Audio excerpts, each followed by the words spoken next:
అందరికీ దీపావళి శుభాకాంక్షలు. ఈరోజు డైలీ ఫైనాన్స్ ఎలా నిర్వహించాలి, సో దీని మీద నేను అంతకుముందు ఒక వీడియో పెట్టాను. బట్ ఇంకా క్లియర్గా ఇంకా డీటెయిల్గా ఈ వీడియో నేను చేస్తున్నాను ఆ అంశం మీద. సో చాలా ఇంట్రెస్ట్ అండ్ వెరీ యూస్ఫుల్ అయినటువంటి ఈ బిజినెస్ మీకు ఇంట్రెస్ట్ ఉంటే స్టార్ట్ చేయడం అయితే మర్చిపోవద్దు. ఎందుకంటే దీంట్లో చాలా అంటే చాలా ప్రాఫిట్స్ ఉన్నాయి, అలాగే ఇబ్బందులు ఏమున్నాయి, ఇంట్రెస్ట్ మనకి ఎంత వస్తూ ఉంటుంది, ఇందులో ఉన్నటువంటి లాభ నష్టాలు, ఇదంతా కూడా నేను ఇప్పుడు చెప్తాను. బట్ మీరేంటంటే ఇది క్లియర్గా విని మీకు కూడా డబ్బు సంపాదించాలని ఉంటే ఈ ప్రాసెస్ స్టార్ట్ చేయండి. అలాగే వెరీ ఇంట్రెస్ట్ అయినటువంటి ఈ వీడియో చూసే ముందు మన ఛానల్ సబ్స్క్రైబ్ చేయడం అయితే మర్చిపోకండి. చూస్తే ఇక్కడ మీకు ప్రాసెస్ ఏంటి, డైలీ ఫైనాన్స్ ప్రాసెస్ ఏంటి అన్నప్పుడు, మీ దగ్గర అమౌంట్ ఉన్నప్పుడు, డబ్బు సంపాదించాలని కసి ఉన్నప్పుడు, మీకు గవర్నమెంట్ జాబ్ రానప్పుడు, ఇంకా మీకు తెలివితేటలు ఉండి సమాజం మీద మీరు అధ్యయనం చేసిన వ్యక్తులైతే, మీకు మాటకారితనం ఉంటే ఈ బిజినెస్ స్టార్ట్ చేయొచ్చు.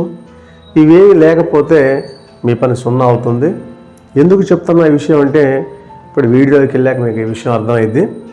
ప్రాసెస్ ఏంటంటే, మీకు ఎవరైతే డబ్బు నీడ్ ఉంటుందో, అర్జెంటుగా డబ్బు కావాల్సి వస్తుంది, అది కూరగాయల వ్యాపారి కానీ, లేకపోతే మనకి ఏదన్నా చదువు రీత్యా కానీ, లేదన్నా మెడికల్ ప్రాబ్లం వచ్చినా సరే, ఇంకేదన్నా స్వీట్ షాప్స్ కానీ, హోటల్స్ కానీ, వీళ్ళకి అమౌంట్ ఒకేసారి అవసరం అవుతుంది. సో అప్పుడు ఎవరో ఇవ్వరు. కాబట్టి అలాంటి సిచ్యువేషన్లో డైలీ ఫైనాన్స్ని వీళ్ళు ఆశ్రయిస్తారు. ఈ ప్రాసెస్లో ఏంటంటే, మీకు ఒక చిన్న ఎగ్జాంపుల్ తీసుకొని చెప్తున్నా.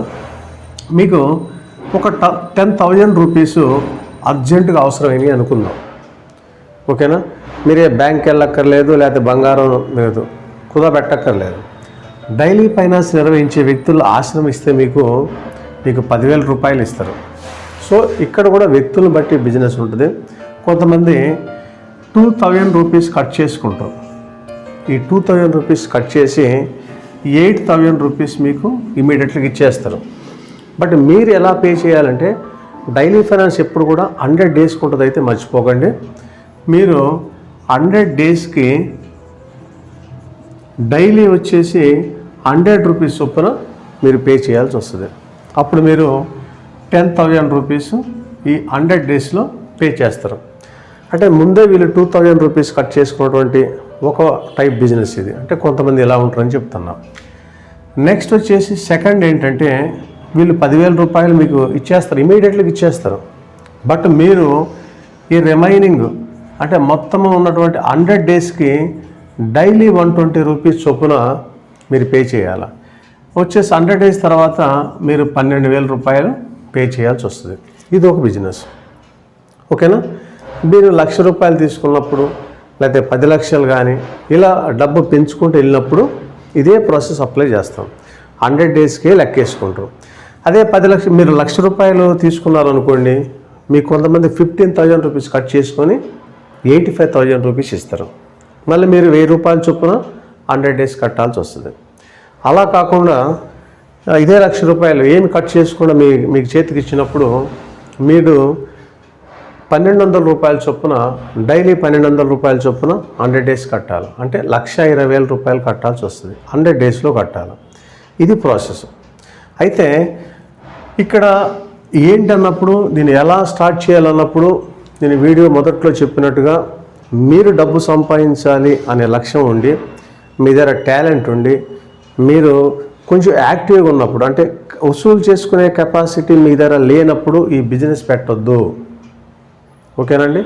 ఖచ్చితంగా మీరు ఆ కెపాసిటీ ఉంటే స్టార్ట్ చేయండి. నెక్స్ట్, ఎవరికైతే డబ్బు నీడ్ ఉంటుందో వాళ్ళు తీసుకుంటారు.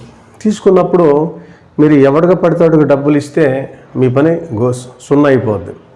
కాబట్టి బాగా తెలిసిన వ్యక్తులు, మీతో ఎక్కువ పరిచయం ఉన్న వ్యక్తులు, వాళ్ళ దగ్గర మీరు కడతారు అని మీకు నమ్మకం ఉన్నప్పుడు వాళ్ళ దగ్గర ఎంటీ చెక్స్ కానీ, ప్రామిసరీ నోట్స్ కానీ, ఇంకా ఏదన్నా పత్రాలు కానీ, ఇవి ఖచ్చితంగా మీరు కలెక్ట్ చేసుకోవాల్సి వస్తుంది. క్లియర్ అండి? ఇంకేదైనా కొత్త వ్యక్తికి ఇవ్వాల్సి వస్తుంది, ఆయనకు అసలు మీ గురించి తెలియదు, ఆయన తెలియనప్పుడు మీరు థర్డ్ పర్సన్ ఎవరన్నా ఉంటే వాళ్ళ మిడిల్లో పెట్టేసి మీరు ఇవ్వచ్చు. బట్ నేను చెప్పేది ఏంటంటే స్టార్ట్ చేసే ముందు మీకు ఆ వ్యక్తి గురించి తెలియాలి. మీరు డబ్బు ఇచ్చే ముందు ఆ డబ్బు అతను కడతాడన్న నమ్మకం మీకు ఉండాలి. చాలామంది ఏంటంటే ఇప్పుడు నేను ఇందాక చెప్పినట్టుగా కూరగాయల వ్యాపారస్తులు కానీ లేకపోతే ఆటో డ్రైవర్స్ కానీ ఎమర్జెన్సీగా మనీ నీడ్ ఉన్నప్పుడు పరిగెత్తుకుంటూ వస్తారు. వాళ్ళకి మీరు ఇచ్చే ముందు 1-2 సార్లు ఆలోచించుకొని ఇవ్వాలి. ఓకేనా? నెక్స్ట్ ఇదే ప్రాసెస్ అండి.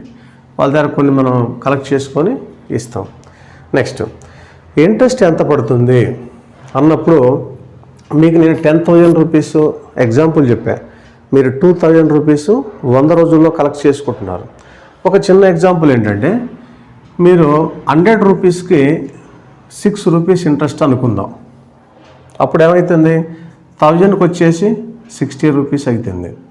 10,000కి వచ్చేసి ఎంత అవుతుందండి? 600 రూపీస్ ఇంట్రెస్ట్ అయింది ఫర్ మంత్ ఇది. బట్ ఇంటూ 3 మంత్స్ 3 నెలలు కదండి, మరి 100 రోజులు కదా, అప్పుడు 1,800 రూపీస్ పైన 10 డేస్ కూడా ఉంది. కాబట్టి సుమారుగా ఇక్కడ ఉన్నటువంటి ఇంట్రెస్ట్ డైలీ ఫైనాన్స్ నిర్వహించే వ్యక్తులకి 5 to 6% తగ్గకుండా ఇంట్రెస్ట్ వస్తూ ఉంటుంది. అదే మీరు 1,00,000 రూపాయలు బ్యాంకులో వేసుకుంటే మీకు నెలకు వచ్చేసి 1,000 రూపాయలు కూడా రాదు. అంటే 3 నెలలకు 100 రోజులకు వచ్చేసి 3,000 కూడా రాదు. అదే 2 రూపీస్ ఇంట్రెస్ట్ వరకు ఇచ్చుకుంటే 6,000 రూపాయలు వస్తుంది 3 నెలలకి. అదే 3 రూపాయలు ఇంట్రెస్ట్కి ఇచ్చుకుంటే 9,000 రూపాయలు వస్తుంది. కానీ ఇక్కడ అదే 1,00,000 రూపాయల మీద మీకు ఎంత వస్తుంది? 20,000 రూపాయలు వస్తుంది. చూసుకోండి. సో ఎంత డిఫరెన్స్ ఉందో అర్థం చేసుకోండి. కాబట్టి 6% తగ్గకుండా ఉండే ఇది. ఏ బిజినెస్ చేసినా సరే ఎంత ఇంట్రెస్ట్ మీకు రాదు. క్లియర్ అండి? నెక్స్ట్ ఇందులో ప్రాఫిట్స్ ఏంటి, లాసెస్ ఏంటంటే ఇప్పుడు మనం చెప్పుకునే మొత్తం కూడా ప్రాఫిట్స్ అండి. కరెక్ట్ తీసుకొని కరెక్ట్ అమౌంట్ ఇస్తే మీరు జెండాపై కపిరాసే హ్యాపీ లైఫ్ మీద. ఓకేనా? అలాగే మీకు కలెక్ట్ చేసుకున్నటువంటి పరిస్థితి ఉండాలి. లేనప్పుడు మీరు నిండా మునిగిపోతారు. ప్రాఫిట్స్ అయితే చాలా అంటే చాలా ఉన్నాయి. లాస్ అయితే అంతగా మించి ఉంటుందండి. ఓకేనా? సో ఎవరన్నా ఏంటంటే కొంతమంది తీసుకున్నాక వాళ్ళకి కనపడకుండా వెళ్తూ ఉంటారు. కొంతమంది ఇంకా బ్లాక్మెయిల్ చేస్తూ ఉంటారు. మరి కొంతమంది వాళ్ళే ముందు గొడవలకు సిద్ధపడతారు. అంటే ఈరోజు మీడియా కూడా చాలా బీభత్సమైన దూకుల్లో ఉంది కాబట్టి వాళ్ళు మన బ్లాక్మెయిల్ చేసే అవకాశం ఉంటుంది. వాడు అవసరం అయిపోయాక వాడు మనమే తిరగబడే ఛాన్స్ ఉంటుంది. కాబట్టి లాసెస్ కూడా చాలా అంటే చాలా ఉన్నాయి. కాబట్టి మీరు బిజినెస్ చేసేటప్పుడు చాలా జాగ్రత్తగా చేసుకోవాలి.